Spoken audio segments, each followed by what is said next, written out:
ਦੇਸ ਪੰਜਾਬ ਵਿੱਚ ਚੁੱਕਿਆ ਸੀ ਇੱਕ ਸੂਰਮੇ ਵੈਰ ਦਾ ਭਾਰ। ਜ਼ਾਤ ਦਾ ਜੱਟ ਤੇ ਯਾਰ ਗੰਡਾਸਾ, ਉੱਤੋਂ ਪਿਓ ਸਰਦਾਰ। 100 ਮੀਲ ਤੇ ਡੰਕੇ ਜੱਟ ਦੇ ਤੱਕੇ ਜਿਹੜਾ ਪਾਸਾ, ਜੱਟ ਤੋਂ ਵੱਧ ਖੜਾਕ ਸੀ ਕਰਦਾ ਜੱਟ ਦਾ ਤੇਜ਼ ਗੰਡਾਸਾ। ਇਸ ਪੰਜਾਬ ਦਾ ਹੋਰ ਇੱਕ ਥੰਮ ਸੀ, ਨੂਰੀ ਨੱਥ ਸਦਾਵੇ। ਨਤਾਂ ਚੋਂ ਜਿਹੜਾ ਬੁਜ਼ਦਿਲ ਲੱਭੇ ਆਪੇ ਮਾਰਦਾ ਜਾਵੇ।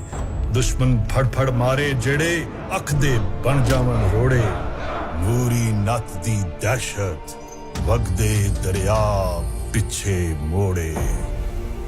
ਬੁਝੀ ਅੱਗ ਵਿੱਚ ਦੱਬਿਆ ਖਬਰੇ ਕਿੱਥੇ ਰੁਕਿਆ ਸ਼ੋਲਾ।